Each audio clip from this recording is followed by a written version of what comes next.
Morning morning morning. কেমন আছো তোমরা? আশা করি সবাই ভালো আছো, আমিও আছি। চলে যাচ্ছে, খুব ভালো নেই তবে চলে যাচ্ছে। তো এখন বাজে সকাল 10টা মতো হবে, 10টা বাজেনি, 9:30 মতো হবে। তো উঠেছি 9টার সময়, 9টার আগেই উঠেছি। উঠে কালকে রাত্রে মাথায় তেল দিয়েছি কারণ প্রচণ্ড মাথা ঘুরছিল।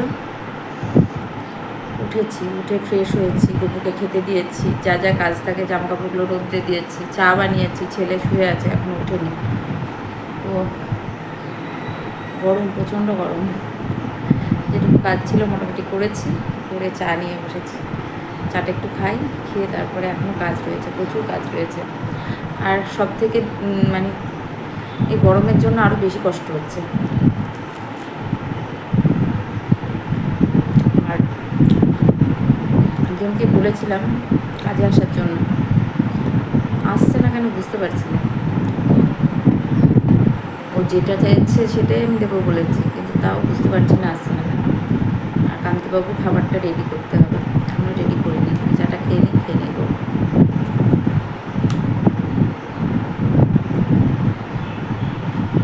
বুঝতে পারছি না কেন আসছে না মেয়েটা, কারণ আমি আর পারছি না, মানে নিরুপায় হয়ে এখন নিতে হচ্ছে। কারণ আমি আগেই বলেছিলাম যে আমি কাজের মেয়ে যতদিন পারি ততদিন করি, কিন্তু এখন আর আমি পারছি না।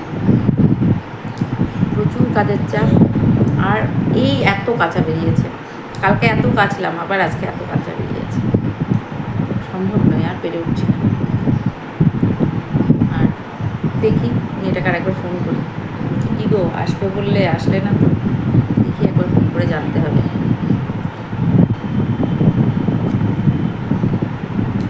আর বাইরে উঠেছে রোদ্দুর, হাওয়া টাওয়া কিছু নেই, বেশ রোদ্দুর উঠেছে। মাছ আনতে বলেছি, আর কী করবো জানি না, দেখা যাক কী করবো।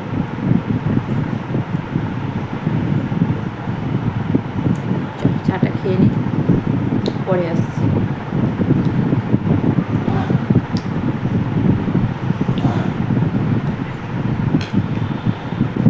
আর সিদ্ধ করতে দিয়েছি, বানাবো হচ্ছে চাউমিন। আর চা দিলাম ছেলেকে, বাইরে দেখাই রোদ্দুরের অবস্থাটা কেমন, বুঝেছো কেমন রোদ্দুর। আর আমি এখানে সিঙ্কে কটা বাসন আছে, কলতলায় কটা বাসন আছে, চায়ের বাসন আছে, আর একটু জল দিয়ে দিলাম। তো সব মিশিয়ে সেগুলো আমাকে ধুতে হবে। আচ্ছা, তেল দিয়েছি মাথায়, অনেকটা তেল দিয়েছি, কালকে প্রচণ্ড মাথা ঘুরছিল, একবার বললাম সকালে তেল দিয়েছি যার জন্য। আর এখন সকালে জলখাবারে করবো চাউমিন। আর কান্তিবাবু খেয়ে গেছে হচ্ছে ছাতু মুড়ি আর লেবু। ঘামছি কেমন দেখেছো ধরিয়ে, আমি ভীষণ ঘামি কেন কি জানি। আর প্রচুর কাজ আছে, কাছাকাছি আছে, বাসন আছে, সেগুলো ধোবো, বিছানা গোছাবো। তো ফার্স্ট কাজ হচ্ছে আমার জলখাবারটা রেডি করো, তারপরে এবার মাছ এনেছে, মাছ কাটবো। প্রচুর কাজ, প্রচুর কাজ। চলো এবারে বিছানাটা গুছিয়ে নিই। তো গরম লাগছে না, কি বলবো। চাউমিন আসলে কী হচ্ছে, আজকে চাউমিনটা একটু বেশি সিদ্ধ হয়ে গেছে। যা হয়েছে হয়েছে, এর মধ্যে soya sauce, tomato sauce, chilli sauce, যা যা লাগে সব দিয়ে দিয়েছে একবারে। আর ভিনেগার, ডিমটা ভুজিয়া করে রেখেছিলাম, তো শেষে দিলাম। সব হয়ে গেছে, এবার দেখুন বাবা, গোলমরিচের গুঁড়ো যা যা লাগে সব দিয়ে দিয়েছি। এবার ঢেলে ছেলেকে দেবো খেতে।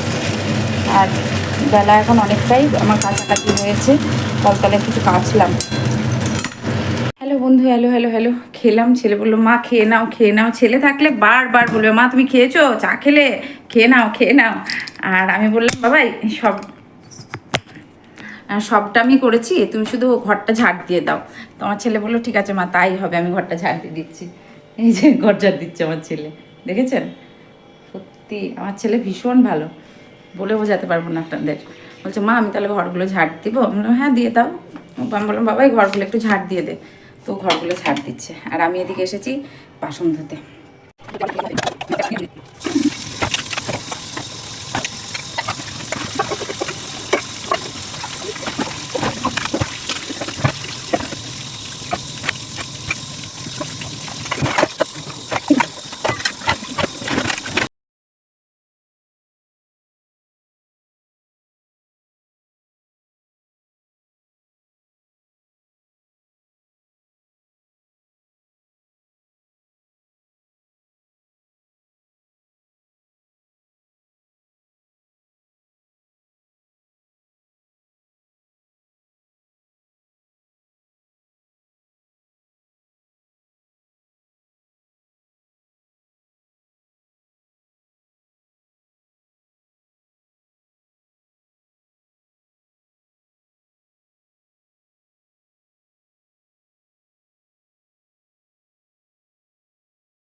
হচ্ছে না এই গরমের মধ্যে, ভীষণ গরম ইয়ার, ঘেমে টেমে একাকার হয়ে যাচ্ছে, প্রচুর গরম। তারপর মাছটা দিয়ে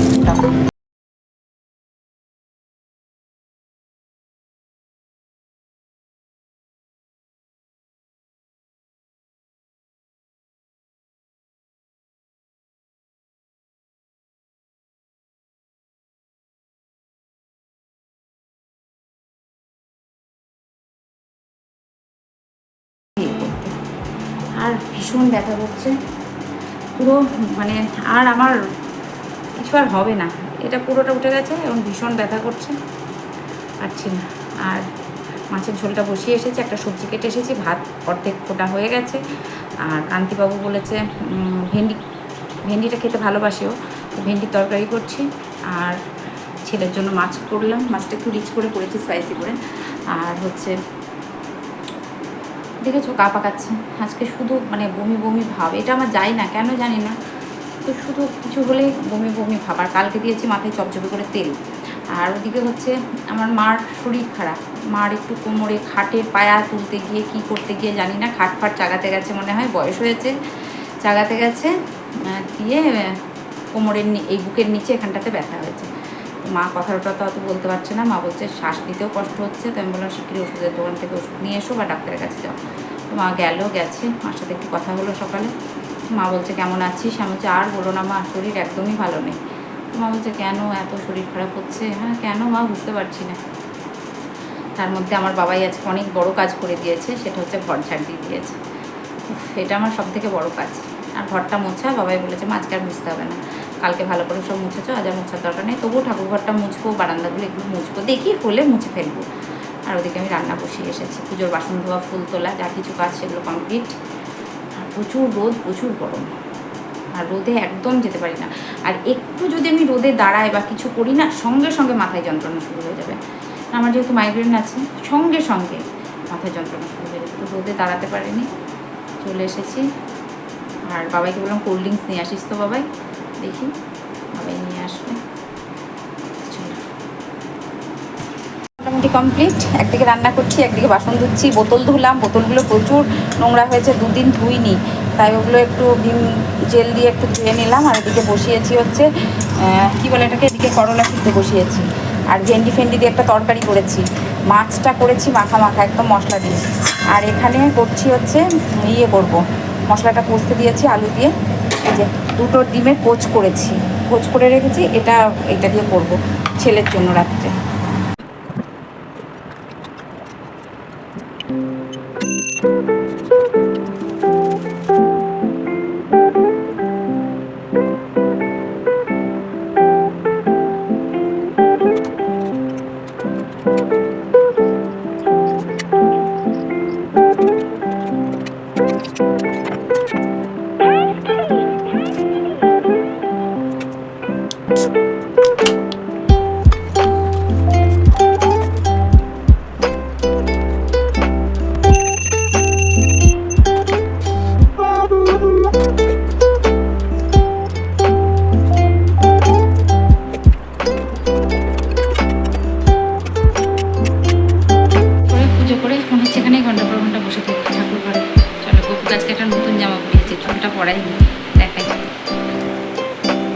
একটা নতুন জামা পরিয়েছি গপুকে, দেখেছো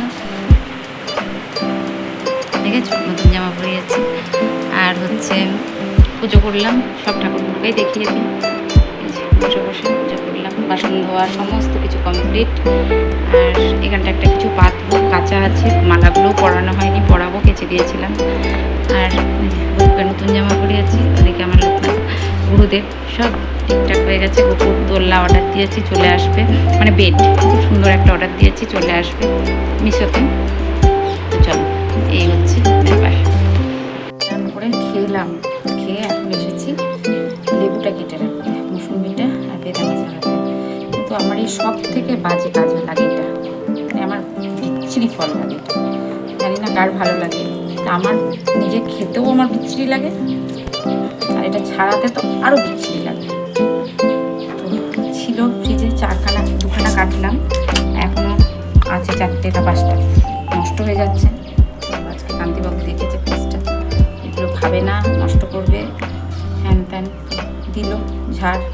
আমার না বেদানা ভীষণ বাজে লাগে, ভীষণ ভীষণ ঘৃণা লাগে আমার বেদানা, মানে সহ্যের থাকে না। মুসুম্বিটা খাই আমি, মুসুম্বিটা যেহেতু আমি খাই, আর এই বেদানা আমার জন্মের অরুচি ফল। কী যে বানিয়েছে এটা, আরে ছাড়াচ্ছি, এই যে ছাড়াচ্ছি, এখন ছাড়াতে বাজে লাগে বেদানা।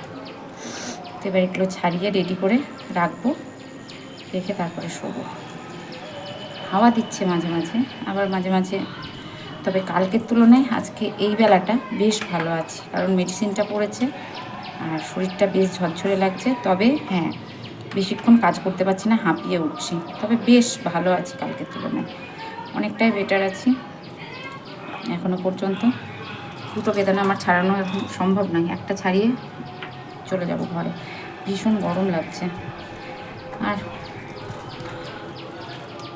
এই ছাড়ানো না ভীষণ ভীষণ মানে বাজে, ভাল লাগে না আমার ছাড়াতে।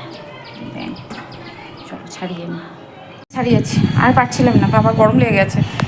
এই একটাতেই যা হবে হবে, থাকলো, কালকে ছাড়াবো। সেই যে রথের দিন জিলিপি নিয়ে এসেছিলো, সেই জিলিপিটা ফ্রিজের মধ্যে রয়েছে, খাওয়া হয়নি সেরকম। আমার শরীরটা ভালো ছিল না, ছেলেরও শরীর ভালো ছিল। ছেলে মানে হাতে করে তুলে দিলে তবেই খাবে, না হলে খাবে না। তো ছেলে এখন বলছে মা আমাকে একটু জিলিপি দিও, তো ফ্রিজে ছিল, বের করলাম। তো এখন ছেলেকে একটু দেবো, ও ভালোবাসে জিলিপি খেতে, আমিও ভালোবাসি, আমরা সবাই ভালোবাসি খেতে, আমিও ভালোবাসি, কিন্তু কম। এখন যেহেতু মিষ্টি খাচ্ছি না, পুজো চলে আসছে না বন্ধু, একটু তো ড্রেসিং মারতে হবে, তার জন্য না। আর পুজোর জন্য 2 মাস আগের থেকে যদি একটু প্রিপেয়ার না হই তাহলে হয় বলো? আর এই পুজোটা আমরা মানে প্রত্যেকে প্রতি বছর কবে আসবে কবে আসবে কবে আসবে একটা উৎসাহের সাথে থাকি, আর খুব খুব খুব মজা করি, ড্রেস শাড়ি এটা সেটা, উফ কি মজা কি মজা, ভীষণ মজা পাই এই পুজোটাতে। চলো এবার একটু শোবো, শুয়ে তারপরে। আর দুর্গাপুজো মানেই একটা অন্যরকম ব্যাপার, সত্যি কথা। আমি তো ভীষণ, আমাদের পাড়ার প্রত্যেকে, আজকেই মালা বলছিল যে জানো তো আজ না এর আগের দিন শাড়ি কেনার কথা, এই সব টুকটাক মানে পুজো মানে এখন আর বাবন আসা বন্ধ হয়েছে, বাবন আসলে তো মালা নেবেই, মালাও নেবে, আমি তো নেবই, মালাও নেবে শাড়ি, এরকম একটা ব্যাপার। মানে আমি নিই তো ও নেয়, ও নেয় তো আমি নিই, এরকম দুজনে নেবই আমরা। তো পুজো চলে আসছে, একটু নিজেকে ফিটফাট রাখতে হবে, রেস্ট করি, পরে আবার দেখা হচ্ছে। Hello friends, hello hello hello, good evening good evening good evening. এখন বাজে সন্ধ্যা 7:30। আমি ঠিক 7টার সময় উঠে সন্ধ্যা দিতে গেছি, 8 ঘন্টা লাগলো আমার সন্ধ্যা দিয়ে ঠাকুর পরিষ্কার করে যাবতীয় যা কিছু ছিল সেগুলো সব পরিষ্কার করতে আমার 8 ঘন্টা সময় লাগলো, সন্ধ্যা দিতে 8 ঘন্টা লাগলো। তাহলে ভাবো পুজো করতে কতটুকু। তারপর ওদিকে চা বসিয়ে দিয়েছিলাম, বসিয়ে দিয়ে এদিকগুলো করছিলাম, আর এত গরম বাইরে, হাঁপিয়ে গেছি। তো ছেলে বললো মা ভীষণ খিদে পেয়েছে, কী খাবো? সকালে চাউমিন বানিয়েছিলাম, জানি বাবা এই সন্ধ্যার দিকে একটু খিদে পায়, তো বললো মা কী খাবো, সকালে খিদে পেয়েছে। তো ওই সেই চাউমিন একটু রেখে দিয়েছিলাম, ওইটাই একটু ওকে গরম করে দিয়েছি, আর ওটা খেয়ে ও চলে গেছে। ফল, একটা ফলে মুখ দেয়নি, বেদানা খাইনি, মুসুম্বি খাইনি, কিচ্ছুতে মুখ দেয়নি। কান্তিবাবুকে বললাম, কান্তিবাবু 2 পিস খেয়ে চলে গেছে। এগুলো সব আমাকে এখন টিফিন বক্সে ভরে ফ্রিজে রাখতে হবে, তাহলে ফল আনার কি দরকার? বললাম খেতে খেলো না, আর আমি বানিয়েছি 1 কাপ চা, চাটা খাবো, খেয়ে রাখতে বললো মা ভাত করবে? হ্যাঁ তুই যা খাবি তাই করে দেবো। বললো মা একটু ভাত বানিয়ে, একটু ভাত করবো, আর যেটা হচ্ছে আর ইয়ে করবো, কান্তিবাবুর জন্য রুটি তো অবশ্যই হবে, কিন্তু তরকারি সব বানানো আছে, শুধু ভাতটাই করবো, আর যদি সিদ্ধ দিয়ে দেবো।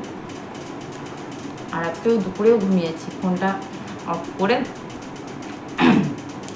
ফোনটাকে কী বলে ওটাকে সাইলেন্ট করে রেখেছি, রেখে দুপুরেও ঘুমিয়েছি, বেশ ঘুমিয়েছি। আর ঠাকুরঘরটা এতটা গরম না, ফ্যান চললে প্রদীপ নিভে যায়, মানে ঠাকুর ঘরে পুজো দিতে বসো বা সন্ধ্যা দিতে গিয়ে যাচ্ছে তাই অবস্থা হয়ে যায়।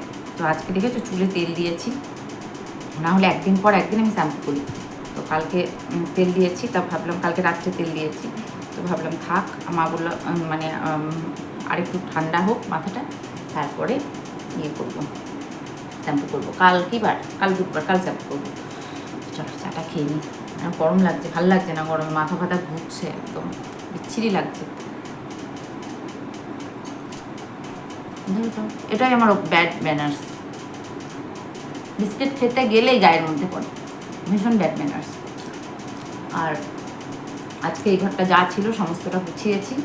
এবার ব্যাপার হচ্ছে ওই ঘরটা গোছানো হয়ে গেছে, এই ঘরটা গোছানো হয়ে গেছে, বারান্দাটা গোছানো হয়ে গেছে, রান্নাঘরটা একটু গোছাবো, অর্ধেকটা একটু মানে এমনি গোছানো হয়ে আছে, ভিতরগুলো একটু গোছাবো, তাহলে মোটামুটি কমপ্লিট। আর এবার ভেবেছি যে পুজোর আগে একজনকে বলবো ঘরগুলো ঝেড়ে দেওয়ার জন্য। আর যার শরীরের অবস্থা, একজন না দুজনকে, একদিনে তো হবে না, দুদিন লাগবে। ওর মতো ঝেড়ে দিয়ে চলে যাবে, তারপরে যা করার বাকিগুলো টুকটাক কাজ সেগুলো আমি করে নেব।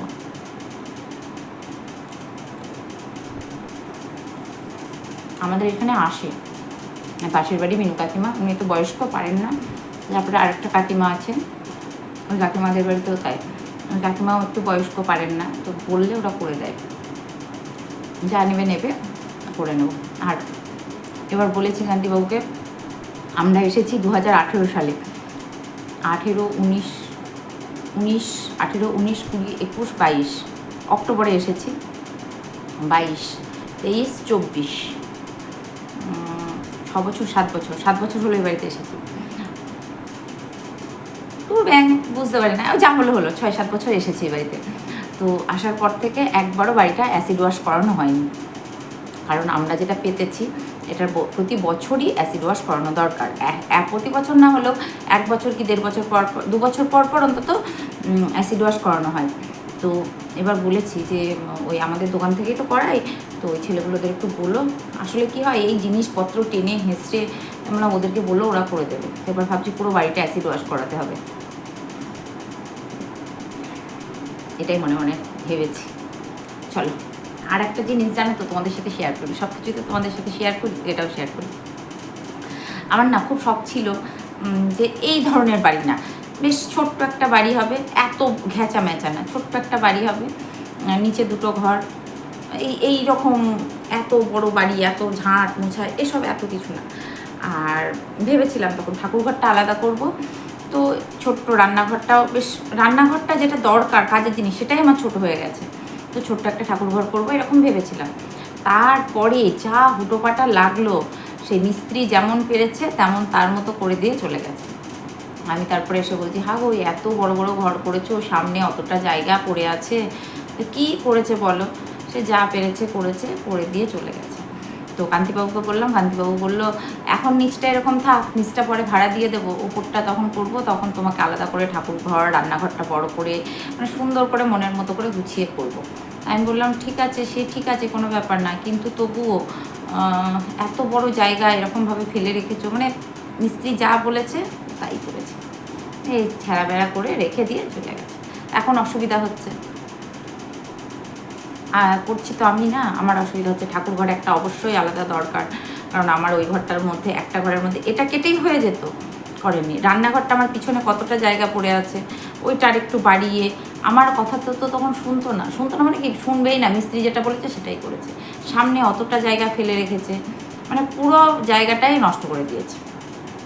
তো যা করেছে। আর একটা কথা, তখন তো মানে খুব তাড়াহুড়ো ছিল, তাড়াহুড়োর মধ্যেও করা হয়েছে কিছুটা। তো এই যা হয়েছে, দেখা যাক পরে কি করতে পারি। চল চাটা খেয়ে নিই। আসলে চা করলাম বাবুর জন্য আর আমার জন্য 2 কাপ চা, আর রুটির আটা মাখা আছে, আমি সেটা বের করে রেখেছি, করবো রুটি। আর একটু ভাত তো অবশ্যই করতে হবে ছেলের জন্য আর আমার জন্য, ছেলের জন্য করবো, আমার জন্য একসাথে একটু ভাত করবো, আর রুটি করবো 2টো। তো এই আর তরকারি সব রয়েছে, আর চায়ের বাসন ছিল যেগুলো সেগুলো ধোয়া হলো, আর ছেলেকে চাটা দিয়েছি। আর হচ্ছে গলা শুকিয়ে যাচ্ছে বারবার, আর হচ্ছে ছেলে আর আমি চা খাবো এখন, আর একটু ভাত আর রুটি করলেই না। তো জলটা খেয়ে নিই।